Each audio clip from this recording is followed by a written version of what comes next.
La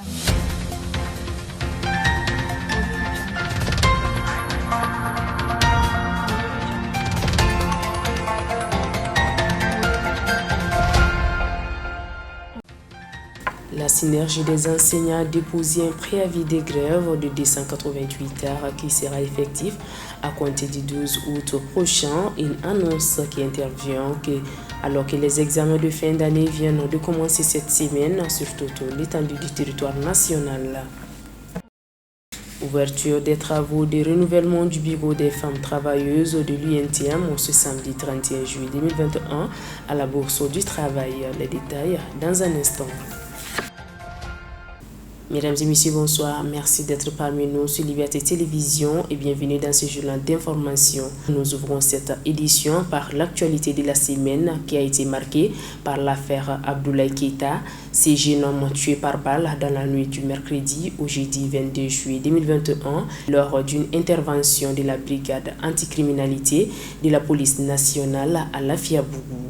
Les policiers auteurs présumés de la mort du jeune viennent d'être tous déférés à la prison centrale pour meurtre, coup mortel, blessures volontaires et involontaires par le juge d'instruction du 10e cabinet du tribunal de la commune 4 du district de Bamako.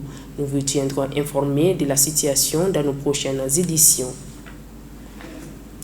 Autre chose à présent, les syndicats des enseignants signataires du 15 octobre 2016 viennent de déposer un préavis de grève de 12 jours. Ils réclament l'application immédiate de l'article 39 de la loi numéro 7 du 16 janvier 2018, la rétention des notes, le boycott des épreuves anticipées et des examens de fin d'année scolaire sont à prévoir. Les détails avec Mariam Keita. Les 7 syndicats de l'éducation signataires du 15 octobre 2016 durcissent le ton sur l'application de l'article 39 et de la loi numéro 07 du 16 janvier 2018. En effet, ils viennent de déposer ce lundi 26 juillet 2021 un préavis de grève qui devrait prendre effet du 12 au 27 août 2021. Abdourahmane Maïga, membre de la Synergie et qui représente le Ségal à notre micro, nous explique les raisons qui ont amené le syndicat à déposer ce préavis de grève. Ce n'était pas notre souhait, les syndicats signataires du 15 octobre, d'aller au dépôt d'un préavis de grève, mais cette situation nous avait été imposée par le gouvernement de Choguel Kourala Maïga, qui, depuis son arrivée, a pris un décret au Conseil des ministres qui dit qu'il va faire une majoration sur la grille salariale. Donc, et pourtant, notre loi 007, en date du 16 janvier 2018, dit que toute augmentation sur le salaire final s'applique de plein droit aux anciens fonctionnaires de l'État et des collectivités territoriales. Donc, nous avions compris que le gouvernement est animé d'une mauvaise volonté de ne pas appliquer l'article 39 de la dite loi. Raison pour laquelle nous avions, avant le dépôt d'abord du préavis de grève, nous avions démarché non seulement la classe politique, les partenaires de l'école, la société civile, pour les alerter de ce qui en viendra en cas de la non-application de la loi. La raison pour laquelle nous avions, avant d'avoir le dépôt du préavis de grève, nous avions envisagé certaines actions, à savoir le boycott des examens de fin d'année, les examens anticipés et la rétention des notes. Donc finalement, nous avions décidé d'aller au dépôt d'un préavis de grève de 12 jours, soit 288 heures. L'aire d'audience est axée autour d'un seul point principal, à savoir l'application de l'article 39 de la loi 07 du 16 janvier 2018. Il y a un seul point de revendication. Nous demandions l'application d'une loi de la République. Nous demandons l'application de l'article 39. C'est une loi de la République. Nous avions beaucoup lutté depuis 2016 pour avoir un statut. Et nous ne comprenons pas qu'un gouvernement, la transition, peut ne pas appliquer la loi de la République. Raison pour laquelle, dans notre préavis de grève, il y a un seul point de revendication, il s'agit de l'application de l'article 39. Ainsi, si leurs points de revendication ne sont pas satisfaits, un boycott des examens est à envisager, mais en garde Maïga. Nous sommes dans la dynamique de boycotter les examens de fin d'année, parce que ce n'est pas notre volonté de boycotter les examens, surtout cette année, les anciens se sont donnés à fond pour que nous puissions avoir une année meilleure. Mais cette question relève de la compétence du gouvernement qui a attendu le moment des examens pour nous provoquer, pour nous imposer une bataille. Donc nous sommes obligés de se battre avec les moyens de bord, c'est d'aller au boycott des examens de fin d'année. Si les examens échouent cette année, ce n'est pas la faute aux enseignants, mais la faute c'est le Premier ministre et son gouvernement. Les différentes actions, c'est non seulement la rétention des notes. Nous avions déjà commencé avec la rétention des notes, avec le dépôt du préavis de grève, c'est avec effet immédiat. Nous sommes déjà avec la rétention des notes. Nous allons continuer à boycotter les examens anticipés, notamment l'IPS, notamment pour l'UDF. Et nous allons continuer aussi à boycotter tous les examens de fin d'année. Les enseignants du Mali ne participeront pas aux examens de fin d'année. Tous les examens de fin d'année, que ce soit l'UDF, le CAP, le BT1, le BT2, le baccalauréat et les examens des IFM aussi. L'échec des négociations aura donc un fort impact sur la réussite des examens. Notons que la partie gouvernementale s'est dit prête pour ces examens et envisage des solutions alternatives pour l'instant. Et enfin, les travaux de renouvellement du bureau des femmes travailleuses de l'INTM s'est officiellement ouvert ce samedi 31 juillet 2021 à la Bourse du Travail.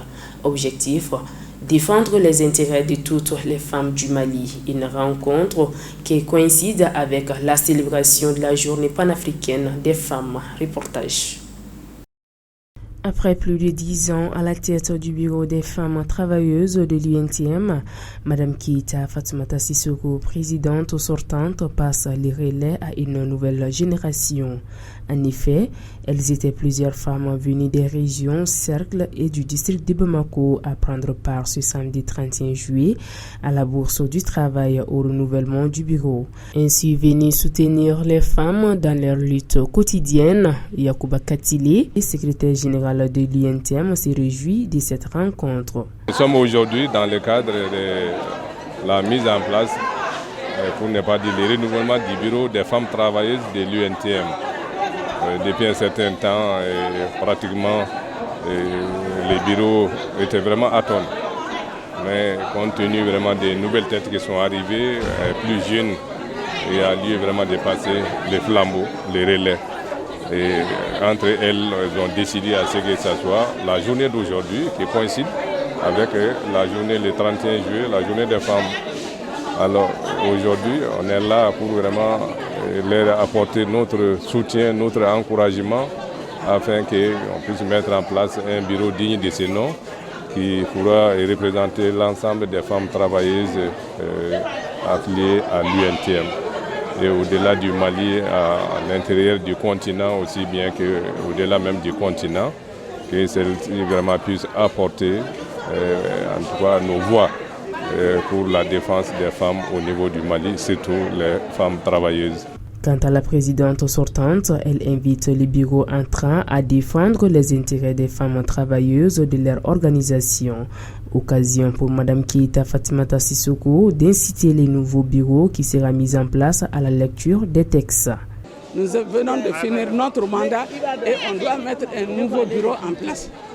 Donc je pense que les jeunes là qui seront là, elles vont faire mieux que nous. Il faudrait qu'elles acceptent d'apprendre. Parce que le syndicalisme, c'est aussi un métier qu'il faut apprendre et qu'il faut connaître. Parce qu'il faut connaître les tests qui régissent le monde du travail.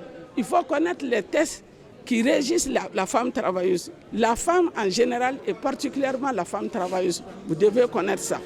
Donc je les invite surtout à se former. Il faudrait qu'elles se forment, c'est nécessaire dans ce métier-là. La journée panafricaine des femmes, c'est aussi pour magnifier la femme africaine. Les femmes qui ont eu à lutter avant nous, les femmes qui sont même allées avec les hommes pour l'indépendance des pays africains. Notons que ce nouveau bureau qui sera mis en place travaillera en étroite collaboration avec le bureau central qui est l'UNTM. Voilà, c'est tout pour ce journal d'information. Merci de nous avoir suivis et bonne suite des programmes sur la Liberté Télévision.